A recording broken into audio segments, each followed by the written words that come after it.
Good afternoon, Dr. Ebenezer Laryea. Right, I got the name Good right? afternoon. Yeah. So if you're listening, Dr. Ebenezer Laryea is a friend of mine. When we were kids, we went to the same school, AIS, and now he's a doctor and he's a professor at law. At which school again? We were in Kosovo International School. Yeah. And where you teach now or lecture now?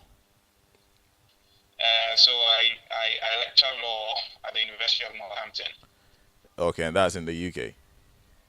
Yes, that's in the United Kingdom. Yeah, I mean that name was a mouthful, so I had to ask you, and you say it yourself. Yeah, so we've been talking, and you actually put up a voice cast on one of our pages, and I found Yes, it I did. interesting, and I said, okay, I think we have to do a podcast about it. I think the general public will appreciate it because you had some interesting thoughts, which I thought we can put it online, and then people can listen to it themselves. Yep. Why did you decide to do that voice cast in the first place? I mean, you've been quite. If people follow you on Facebook, people who know you and follow you on Facebook, you've been quite active. Some sort of a political activist online. You write some nice pieces and all of that. Why do you decide to toe Yeah. that line? Yeah. Well, I think it's another way to get a conversation, going. I think conversation is good. Debate is good. Even Mm-hmm. controversy is good. I'm often reminded of the words of the Athenian lawmaker Mm, in ancient Greece, Solo, who once said that without controversy, no democracy mm, can survive. mm.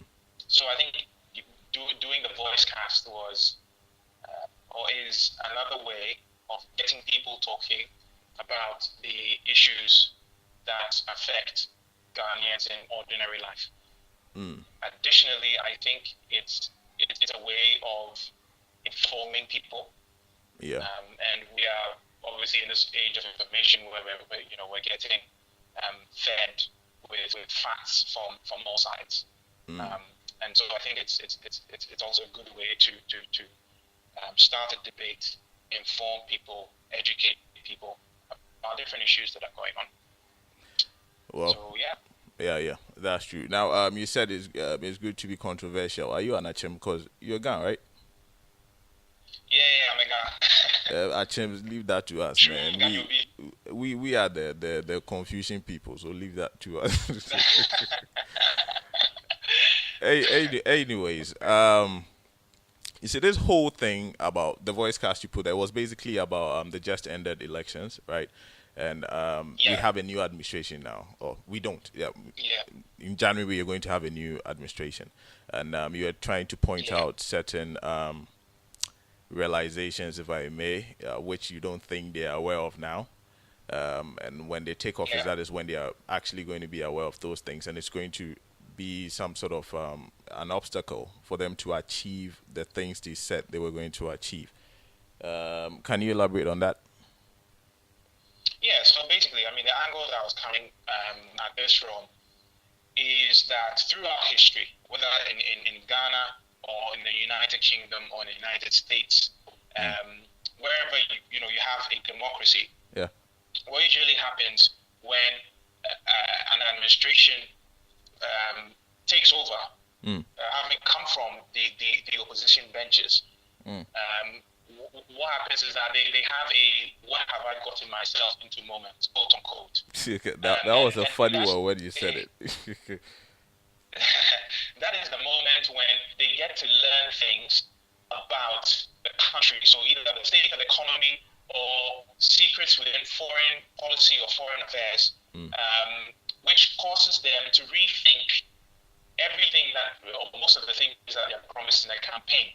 Okay, all right. So Yeah. for instance, let's take Kufo as an example. So in 2000, Kufo came into office after having taken over from JJ. When the Yeah. Kufo administration came in, they realized that the shape of the economy was much, much, much, much worse Mm. than they actually thought. So there were some things about the true state of the economy which they didn't know through the campaign, and that's because those things are kept secret. It's not known to the public, and it's not known to them as the opposition. So, as a result of the things that they came to find when they actually came into office, they realized that they had to take the country through the HIPC route. Yeah, because that was the only way that they were going to restore financial responsibility to the country's finances. That was the only way that they were going to get the debts, the huge debts that we had, written off, and that was the only way that they were going to plug the that's my Ghanaian accent coming. Let it out, brother. Let it out. I will allow it to feel free. Yeah. That was the only way that they were going to plug the black hole that we had at the center of the finances. Yeah, but doctor, not to cut you. Let me just ask you this. I mean, Nana Akufo-Addo is a guy who has been in politics for I don't really know, but maybe over 30 years. He's always wanted to be a president, right? I mean, he's been running for presidency for 3 times now. This is his 3rd time, right? Don't you think he's done enough research to know the true state of the economy for him to be making such campaign promises? I think it's not a matter of him not having done enough research. Regardless, if you're in the opposition, regardless of the copious amount of research that you may have done, there are still certain secrets, still certain things about the country that you will not know until you get into office. That's right. And let me use another example that is not directly related to Ghana. I was listening to an interview that Obama gave to one of the media houses in the US, and he was talking about recollecting his experience in 2008, and he said when he got his first economic briefing, his first briefing on the economy, as the president-elect, preparing to take office after he had been sworn in January, he said after he learned the true state of the economy, he felt like jumping out of the window, right? And this is in America, where information, for them it's very important for information to be out there, to be open, for the public to know. But even him, as an American presidential candidate, didn't have all the facts about the true state of the American economy, and I think that is something that always happens. It's always happened throughout history. Wherever you've got a democracy, there are certain things that you do not know. If you are an opposition leader coming into government, there are certain things about the economy, about the country in general, that you only learn once you actually sit in that seat. True. As president. And I think going through the transition, as they're going through the transition, as they're preparing to obviously come in with the new administration, they're going to be learning a lot of facts that they didn't know before. And as these facts come in, it means that they're going to have to reevaluate a lot of the promises that they've made, and they're going to realize, I think, very quickly that a lot of the things that they promised are not deliverable, at least for the first 2 or 3 years. Now, listening to what you said in that voice cast, you laid out pretty interesting facts. For instance, you said public debt. Right now, as we know, is 69%. But you go on to say until they actually realize the certain entitlements and also certain salaries and allowances that haven't been paid yet, contractor fees that haven't been paid, we are looking close to 80% or well over 80%. Yeah. I was saying that my belief, well, official statistics are that our debt to GDP is 69%.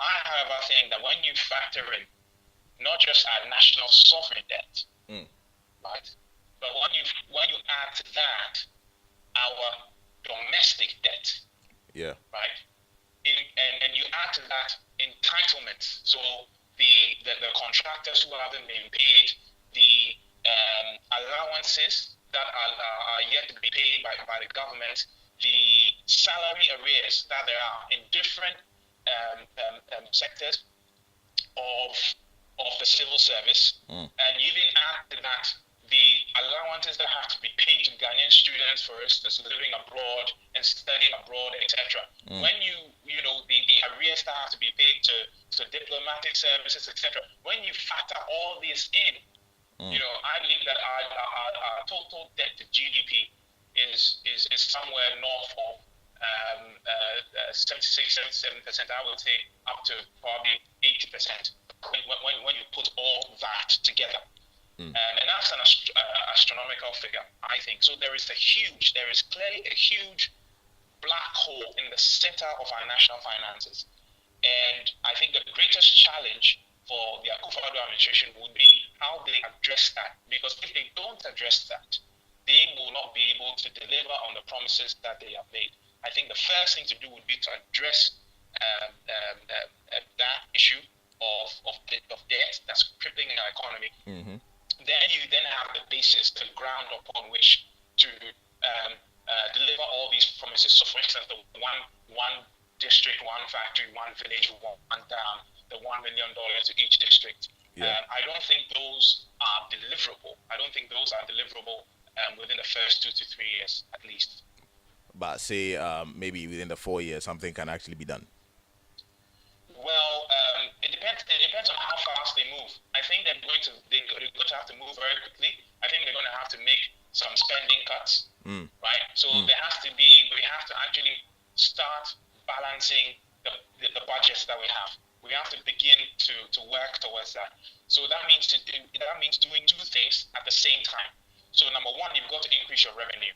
Okay, all right. Yeah. So we've got to have efficiency in collecting taxes. We've got to expand the tax base. We've got to bring more people into the tax pool. All right, so that people are actually paying taxes. We have to do that, and simultaneously, at the same time, bring down government spending. I think we can do that by shrinking the size of government. Okay, so you've got all these ministries, right? Which in most cases are duplicating, the jobs of each other. Okay, so for instance, Ministry of Energy and Ministry of Power, they're really, in my mind, I don't think there is any reason, any justifiable, valid, serious reason for having a Ministry of Energy and a Ministry of Power, which operate separately, employ separate staff. Okay, all right, have separate budgets. Yeah. It's for me, it's a waste. I mean, you're African, but allow me to welcome you again to Africa. Welcome to Africa. Sorry. That's how it is. But it doesn't have to be that way.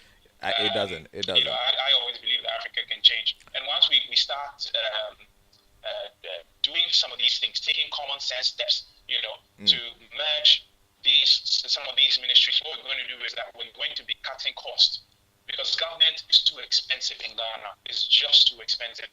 And the executive branch spends too much money. You've got all these ministers of state. We've even got positions that say that which have the title Minister at the Presidency. What does a minister at the presidency do?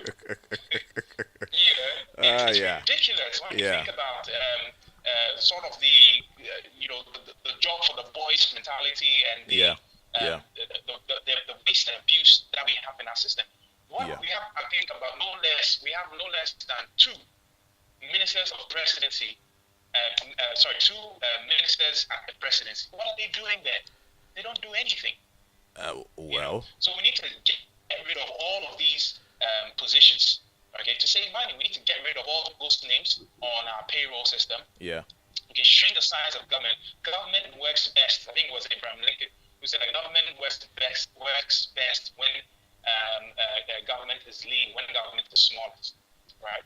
So I think that's what they're going to have to do. They're going to have to do those two things at the same time. Which I quite agree, but listeners, if you're listening, we have Dr. Ebenezer Laryea on the line. And pardon us for the audio, because it's actually over the phone. He agreed to grace this podcast with some of his knowledge, and hopefully you enjoyed as well. Now let's move into something more futuristic, as in the challenges they are actually going to have, like trying to fulfill those promises they made. Because if we are going to go into all the things you spoke about, it was quite a lot. I mean, you talked about inflation, unemployment, you spoke about economic growth, industrial production, exports. Maybe one day, that's if you give me the permission, I can put that voice cast on our podcast for people to actually, appreciate the full thing you did. But you said the major challenge is to create jobs. Yeah. Yes. I think what I did say was that would be a very, very, very key challenge.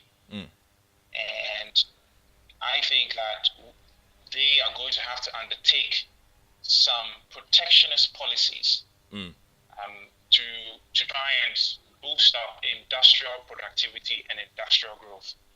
So if, for instance, if I were president, the first thing I would do on day one would be to rip up the European Partnership Agreement. Okay. So this is the agreement which opens up Ghana's markets tariff-free to goods from the EU, right? Okay. And the kind of goods that come into the Ghanaian market are manufactured goods. Yeah. Okay, all right. Which are cheaper to produce in Europe than they are to produce in Ghana. Yeah, so, but for instance, when you take doctor, the last time I was in Ghana, I went out to this this restaurant, and we had we ordered 2 bottles of pineapple juice. Okay. Right, and we realized actually that one a bottle had been made in I think it was Belgium or Spain, one of them. Okay, all right. Yeah. And one had been made locally in Ghana. Now it turns out that the Ghanaian one was much more expensive, right? Yeah. Than the bottle made in Spain. Okay, all right. And the reason for that is because production costs in Ghana are high because of some of the problems we have with doomsaw, etc. Yeah. Because if you have to go and buy a generator or buy fuel to feed your generator before you produce, you're going to have to pass on that cost to the customer. Yeah. Otherwise, you don't make a profit, right? But in Spain, right, and Europe, other parts of Europe, they don't have that problem. You see, they have cheap electricity being fed to their industries, so then the cost of production is actually lower. See, so when they bring their goods to our market, their goods are cheaper, right? Yeah. So then Ghanaians don't buy made in Ghana goods because of that, and that drowns our industries. Because if people in our economy are producing industrial goods, but patronage is low, they're not going to get the revenues to expand. You see, so having such an agreement where you have all these cheap goods being brought into our market means that our local producers cannot compete. And because they cannot compete, they will die out. Look at what's happening with textiles, for instance. ATL, GTP, Japan Textiles, they are all in big trouble. Why? Because you've got the Chinese fabrics, right? And the Chinese fabrics are way cheaper than ATL or GTP or Japan. Right? But let me ask a quick question. Let me ask a quick question. There's a problem. There's a problem of the whole economic thing that is making it cheaper for people to bring these goods in. Okay, but don't you think there's also a problem of the Ghanaian mentality? As in, we don't believe in what we produce. We'd rather buy something that says made in the US or made in the UK. So I'll rather buy that because I have this perception that is of more quality than the one being produced in Ghana. Yeah. I mean, I don't doubt that exists to some extent, but then I think it doesn't really have massive influence. That perception doesn't have massive influence because, and the reason why I'm saying that is, there are things that the government can do to shape behavior, to shape consumer behavior, right? So, for instance, if you say that, look, our government is going to put a tariff on all Chinese imported textiles, right? What that is going to do is that it's going to make the Chinese textiles much, much more expensive in the marketplace. But right? let me ask you a question. What you're saying, let me just ask you a question. What you're saying is true, right? And I agree with it. But how practical is it? Is it realistic? Can it be achieved? Because most of these industries, for instance, if you take rice and sugar industry, right? It's a huge industry, billions of dollars. Okay, go exchange hands in that industry every year. Okay, in Ghana alone. And how do you think these industry players, how do you think they are going to take it if all of a sudden a government comes and says, look, we are going to impose this tax, we're going to make it less attractive to import these rice and sugars into the country because we want to support our local guys? Because this has been there for years. Okay, they've been there for years, and let's be realistic. They've got some serious connections in the the high places. And how do you? I don't see it. You see, you just said it yourself that they've got some connections in high places. So, and that is why the problem has prevailed for a long time. Right? I believe that the primary interest of any government is towards its own people. The business of government is the business of the people. Right? So any responsible government that has the interests of the people as a primary interest, will serve that interest first. And in this case, serving that interest means that growing your local manufacturing base. And it is practical. It is achievable. Because if you put tariffs, let's say, on the Chinese textiles, right? If people go to the marketplace and they see they have ATL in one hand, which costs them, let's say, 50 cedis. But then they have Chinese textile in another hand, which costs them 100 cedis. Which one do you think they're going to go for? They're going to go for the ATL. Definitely. And because they're buying the ATL, it means that ATL is getting a lot more revenue because there is higher demand, higher patronage.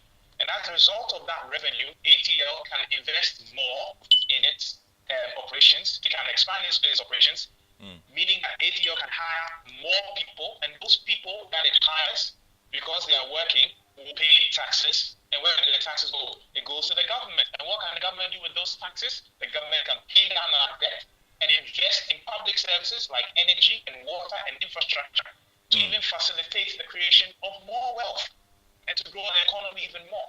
All right? So it is practical. Look, Derek, I tell you this. Throughout the 50,000 years of recorded human history, no developed country has been, has developed without protectionist policies. No country. America did it. The UK did it. Germany did it. If I'm getting my history right, I think it was Bismarck, the German chancellor, whom in the days of William McKinley, who was the 25th president of the United States, Bismarck delivered a speech in the Reichstag in Germany, where the German parliament, where he said that he thinks it's time for Germany to copy the protectionist system of the Americans. And the Americans had a protectionist policy at that time, which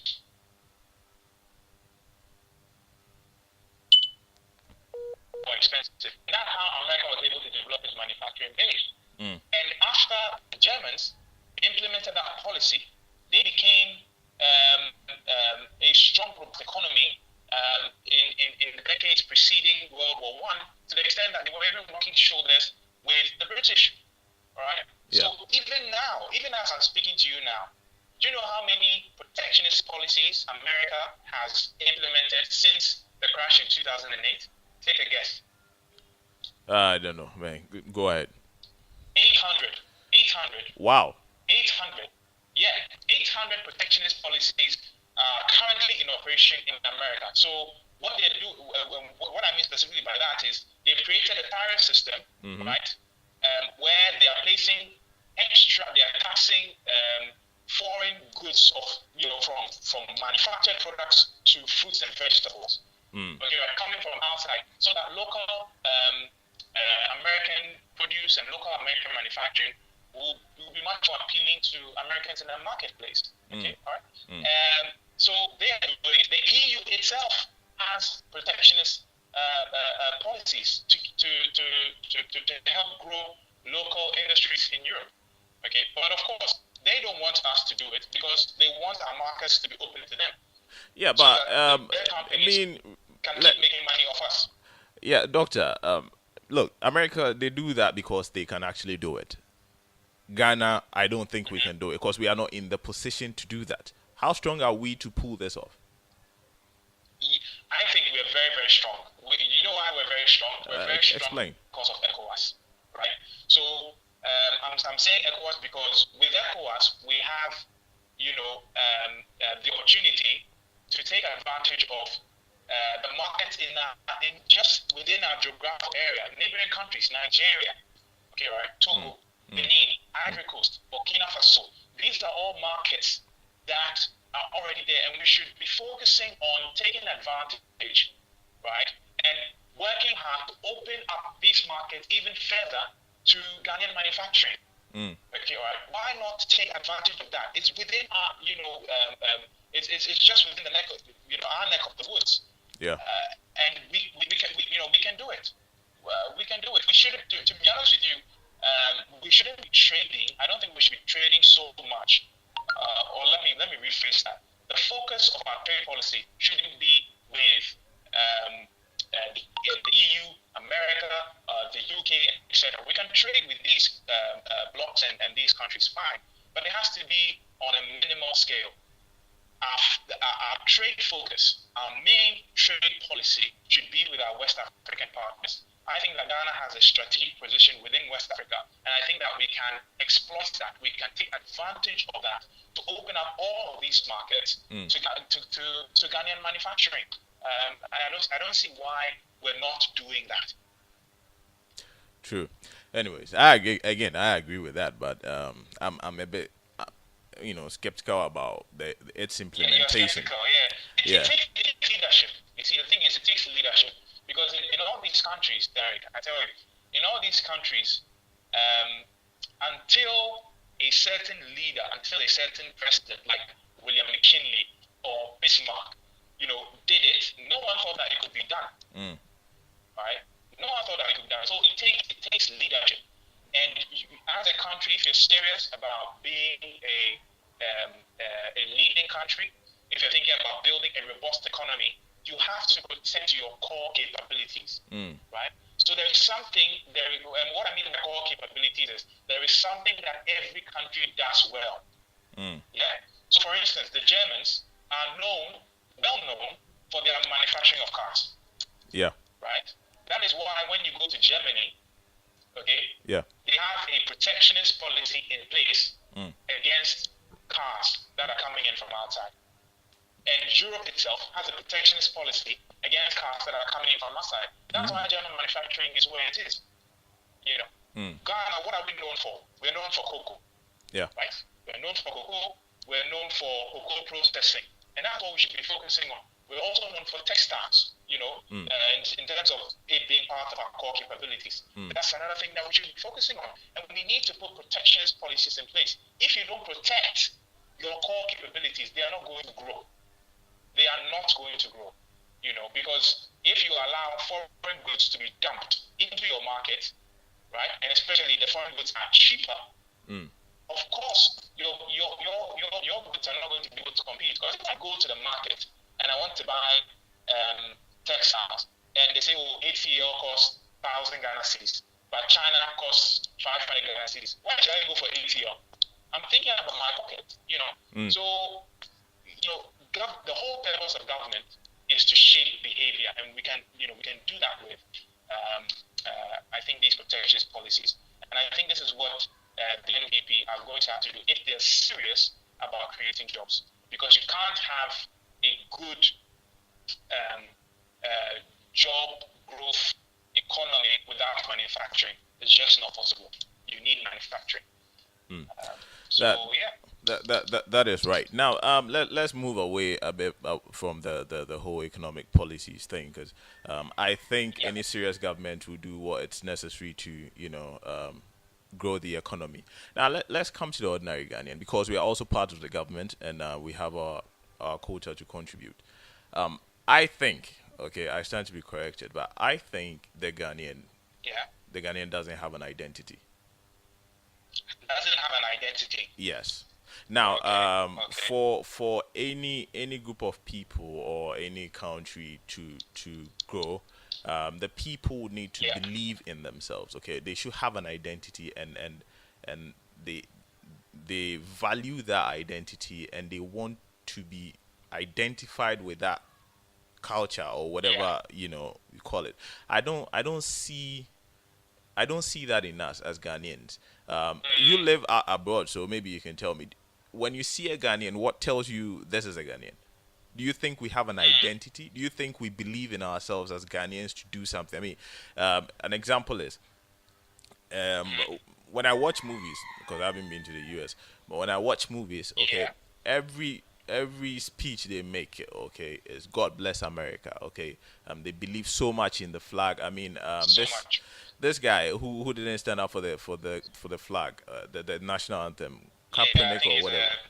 Kapainic, Yes, or yeah, yeah, I think that was his name, yes, and the you American footballer.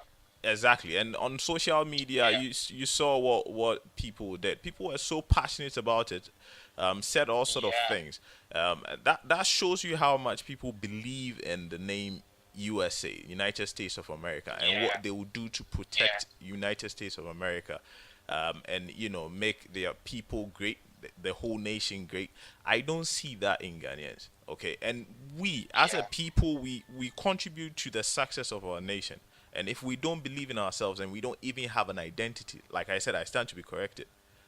How do we, make it? We can put in all the economical, policies and whatnot, but if we don't believe in ourselves to do it, how do we do it? yeah. I mean, I think you've hit on a very, very, very important issue.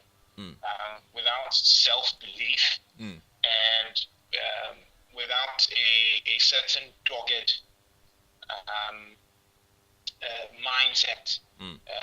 which is immovable, which says that, look, we can do this. Obviously, we're going to struggle, and I think I wouldn't describe it though as an identity crisis. I think it's a crisis of confidence. I think Ghanaians know who we Let, are. let, let me give you an example. I Yeah, mean, yeah, yeah, when you're doing business, okay, and I've realized this because it has happened to me several times. If yeah, you want yeah, to do business with any person, anybody, okay, and you're black, you're Ghanaian, okay. Say you put a yeah, proposal on the table, right, and you're a Ghanaian. yeah, yeah, Chances are you wouldn't be responded to as the white guy who put the same proposal on the table. They'll respond first to that. They'll act in all swiftness, and just do it how it's supposed to be done for the person. And you being a Ghanaian, it's like we feel reluctant to do business with our own kind, as compared to the expatriates. And I don't get it. So if we say we want to empower ourselves, if we want to make Ghana great, and I can't do business with my fellow Ghanaian because he would rather choose to do business with the expatriate than me, how do we do it? yeah. Yeah, yeah, yeah. I mean, you have just illustrated um, um, what I was saying before. That it's a crisis of confidence. Mm, That we don't have confidence in ourselves. We know who we are, right? mm, But we don't have confidence in ourselves and in our abilities. That's a different thing. mm, We have an identity. We realize that we have an identity. We know our history. In terms of Ghana, we know um, the sort of path that our founding fathers set us on. And over the years we have, we've been on that path. We've fallen, we've gotten up, we've limped a bit, then we've fallen back again, and it's like we keep on limping on. But I think the problem right now is we do not have confidence in our own ability, and that's why in your scenario, a Ghanaian person wouldn't want to do business with another Ghanaian person, because if maybe you're looking at or you own a business and you're thinking of efficiency, for instance. You're going to have some concerns about how efficient, your fellow Ghanaian is. Okay, right? And that's a confidence issue, I think. And I think we need to get to the point where we have confidence in ourselves again, where we have confidence in our abilities again, and the abilities of our government again. And I think it really boils down to leadership, right? So in my mind, I tell you how I do it, Derek. In my mind, I separate the Ghanaian people from the Ghanaian government. Okay. Right? Yeah. So I always say to myself that, look, it is not the Ghanaian people that have failed, right? Okay. It is Ghanaian leaders who have failed. And as such, the Ghanaian people need leaders who match with the aspirations and the strengths of the Ghanaian people. Our people work hard. Whenever I'm at home, which is very, very often, and I go to Makola, I see how people work hard. People hustle. People hustle, to make ends meet the honest way. Ghanaians are hardworking. Ghanaians are enterprising. We like business. We have values. We have morals. We have all the makings of a great society. But the only problem, the cancer, is that we've had bad leaders. Bad leaders. I mean, let's put it this way, Doctor. I always say we have in Ghana we have good or great politicians, okay, and we have bad voters. Why do I say that? I say that because for me, the politician, his job is to make sure you vote for him, okay, regardless. Now, if we are talking about morals, that's a whole different conversation. But his primary job is to make sure these guys vote for me, so I get into power. Now, on the other side, the Ghanaian is a bad voter, cause you are the one who voted for the person to come into power, right? Regardless what he said to you. Yeah. Okay. So, would you blame the leader or the politician, or you're going to blame the Ghanaian for not making the right choice? Yeah, I think it's both. And before you came in with this question, I was going to move on to that side. I think when you look at it comprehensively, it's both. You blame both the people, and in addition to that, you blame the leaders, because we in Ghana do not hold our leaders to account enough. We don't do that enough. I think we need to really, really work on how we engage, the manner in which we engage with the electoral process. And I think there's a lot of education that needs to be done about the true nature of the power of the ballot box. I don't think we understand, or at least I don't think the majority of people in Ghana understand that enough. Yeah. That they can hold not just the president to account, but their parliamentarians as well to account. Yeah. Members of parliament, and I think we should try and work towards a kind of society where members of the parliament must present themselves to the people in a period shorter than 4 years, right? So when you go to other parts of the world, in America, they have midterm elections. Okay, so if your member of parliament has been working for 2 years, right, and you're not satisfied with the job that they're doing, you don't have to wait for 4 years to get rid of them. You can get rid of them in 2 years. All right. That's interesting. I think that there are a number of things that we need to do, which involves education. It also involves us changing some of our electoral rules, we might have to consider midterm elections, which is something that I've suggested in the past. Because the executive branch makes a lot of mistakes. But then we expect the legislative branch to hold the executive to account. Exactly. Okay, all right? But then the problem we have with our constitutional system is that the executive branch is in charge of the legislature. Yeah? So then how do you expect the legislature to hold the executive branch to account if the legislature itself is being controlled by the executive? It's not going to happen. Now that brings me to a point I wanted us to touch on. I believe you've heard about the Rwanda story, as in the new Rwanda story. Rwanda. The new Rwanda story. Yes, I mean. Yeah.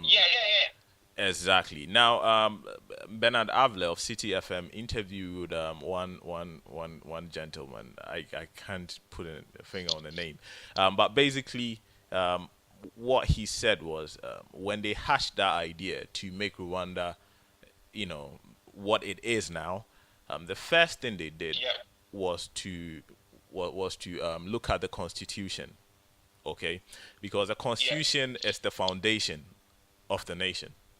Right, and if they are going to build anything, they need to make sure the foundation is right. Which is quite interesting because you mentioned how can the executive be in charge of the legislature, and we expect the legislature to hold them accountable. To hold the executive account.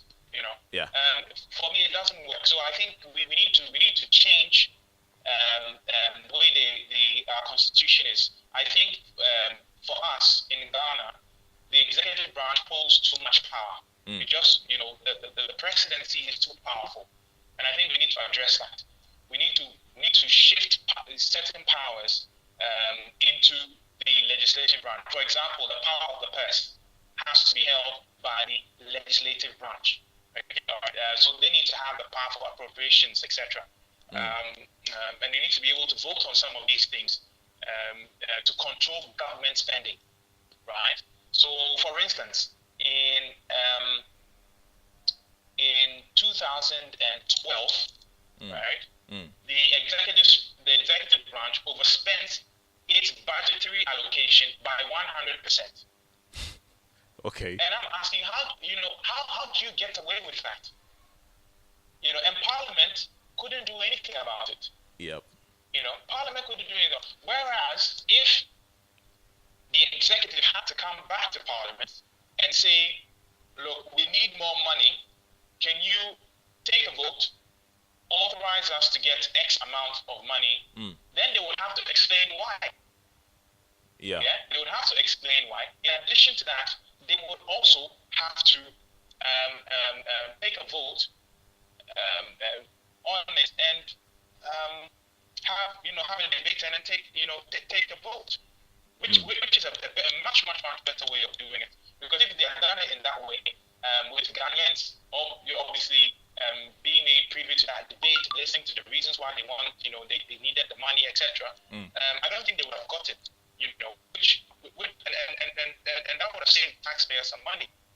So I think the power of the purse needs to rest with the legislative branch. Okay, right? The executive is just too powerful, in my view. In addition to that, I think we also need to have a second chamber of parliament. Okay, right? We need to have a second chamber of parliament. Okay. I think that will work best for us in checking the executive. Because if you pass a law and it has to go through both houses, okay, right? If you don't control both houses, then it means that you've got a robust system of checks and balances, right?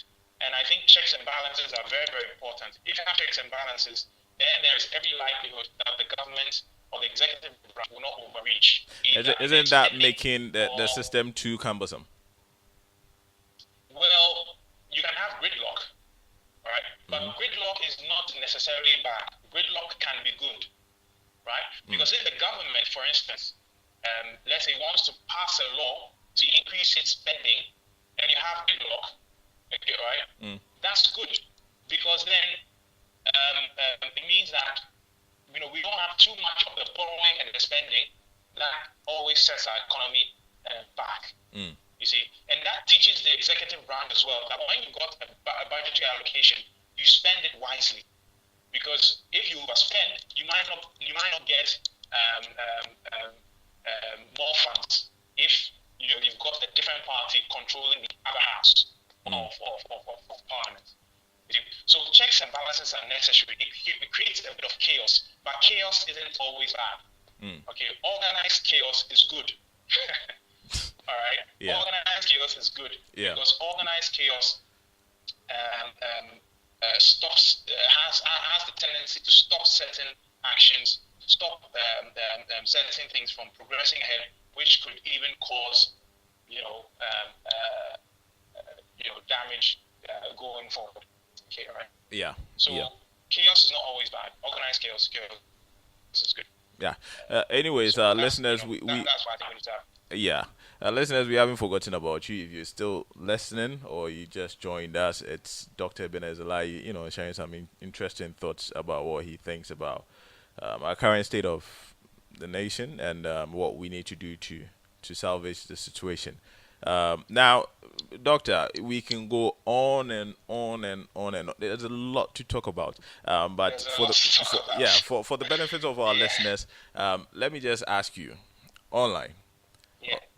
Are you going to allow us to put your voice cast on our platform so that they can fully appreciate this conversation we are having? Because there's so many facts you shared on the voice cast, which I think people really need to listen and quite and appreciate it even the more.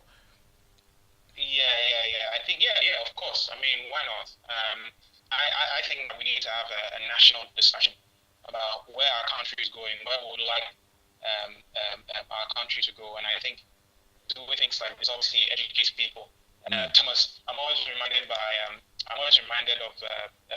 one of my favorite quotes from Thomas Jefferson, who once says that to expect a country to be both ignorant and free is to expect something that never was and will never be. So I think about that all the time, and whenever I think about it, I say as an extension to that to expect the country to be both ignorant and prosperous is to expect something that never was and will never be. So I think education is the key, really, and people need to. I think we need to have discussions in our homes. I mean, Daniel's talk already. We talk a lot. We do. When I say discussions, I mean substantive discussions. Detailed analysis where we know the facts. The common person on the street knows the facts of what is going on. Because once we get to that level of substantive discussion, people will begin making much more substantive choices during elections. Then we'll begin getting the kind of leaders that are actually equipped to address the challenges, right? So that in the future, you don't have someone who mounts the podium, right? And I know I'm going to get a bit of stick for this. I just like to say I'm not partisan. So please don't take offense by what I'm about to say. You might actually find it funny. Hey, it's your view, man. Say it. In the future, you don't have someone mount the podium and the person shouts, "It's the big again," right? And then everybody goes and votes for that person on that basis. No. Okay, right? So I think we've all learned that lesson. That slogans, even ONAPO and things like that, slogans don't create economic growth. Nope, slogans are good. But slogans don't create economic growth. Slogans don't supply electricity to your house. Slogans don't bring water through your pipe. Slogans don't reduce inflation, allowing you to have more purchasing power in the marketplace. It's policy that does that. Policy. Yeah. When the NPP brought up this policy of one town, one village, one district, one factory, I asked a very pertinent question. How are they going to pay for it? Right? How are they going to pay for it? And that is a question that everyone should have been asking during the campaign. Okay, you say you're going to do this. How are you then going to pay for it? Because we borrowed so much, we can't borrow anymore. So deficit financing is not an option. So how are you going to pay for it? So we don't ask enough of these questions, and I think these sorts of debates will really help. Anyways, thank you, Dr. Ebenezer Laryea. You're a busy man, but you spared us some time, and we really appreciate it. Now, in the wise words of, hello, hello. Hello. Yes, I'm still here. Okay. I was saying, I listened to Tudor Bestmark, and then he said, success is in the decision making equation, and revelation is in the prayer equation. So I think now Yeah. we're getting there. I mean, if the last election, what we just had, is anything to go by, I think we are getting there. People are now beginning to understand how the voting process or the whole voting thing can actually affect your life and your children's lives. Otabe also said something very, very interesting, which I think was spot on, saying voting doesn't put food on your table, but it will determine the kind of food that will be on your table. And That will be on your table. I Yeah, think yeah, that really got to yeah. people. I think it came at the That's my right guy. time. Yeah, it came at the right time because The people were right going time. like, oh, they are the same. Me, I won't vote. I won't do this. But when he said that, and it was all over, social media, it actually spoke to Yeah. people, and then they realized, yes, it's true. It might not really put food on my table, but it will determine whether I'll be eating pizza or I'll be eating some body and pissy or coffee brookman or something of that sort. Yeah, so it came it Yeah. came at the right time. But thank you once again. The right time. This wouldn't be the Right. Thank you last. so much, Derek. Yeah, this wouldn't be the last. We'll always come to you. We'll take you as Yeah. our political, or no, not political. Yeah, our economic correspondent. Thank you So so we'll, much. we'll always come to you for your views and your thoughts. Now you're on social media, right? Yes, I'm on social media. Yeah. I was on Facebook, but I'm no longer on Facebook Okay. for personal reasons. I mean, I don't know. I just came to find it to be somewhat waste of time. But that's personal. That's Yeah. very personal. So I'm much more active on Twitter. Okay. So if So people want to my interact with you, where can they find you on Twitter? Yeah, so my Twitter handle is @doc_Laryea, and Laryea is of course spelled Laryea. So @doc DOC_Laryea.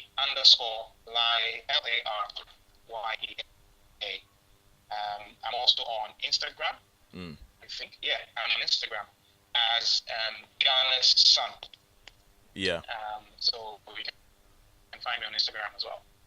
Okay, thank you, Doctor Ghana. I appreciate you. I appreciate you. I know you personally, but most of all, you've not been in the country for some time now, but you still pay attention, and you have all these great things. I was in the country this year. Yeah, I mean, you left actually. us. You went to school and everything, but you still pay attention Yeah. to what is happening here in Ghana, and you share interesting thoughts on Facebook. Now, no longer there. You're still doing the Twitter thing. Ghana really appreciates you. We thank you for everything you're doing for Ghana, even though you're not here. We wish a whole lot more people will get talking about Ghana and to push the country in the right direction, just as you have started. Thank you again. Yeah. And Actually, Derek, I'll let you know a little secret that I actually have a book coming out soon. Oh, okay. So when it's published in the next few months, by God's grace, I'll be more than happy to discuss it with you in terms of the content, etc. And it's a book on Ghana as well. I hope you're going to be exclusive, right? The first to do it, the interview. Yeah, of course, yeah. Yeah, that's my guy. Yeah, so you had it here first. There's a book coming out by Dr. Laryea, and we'll be discussing the book on here, Views Podcast. Stick with us, and you get more from us. Now, Doctor, I think that's that. Thank you again for your time, and we'll speak to you soon. Thank you so much for having me. Yeah, thank you.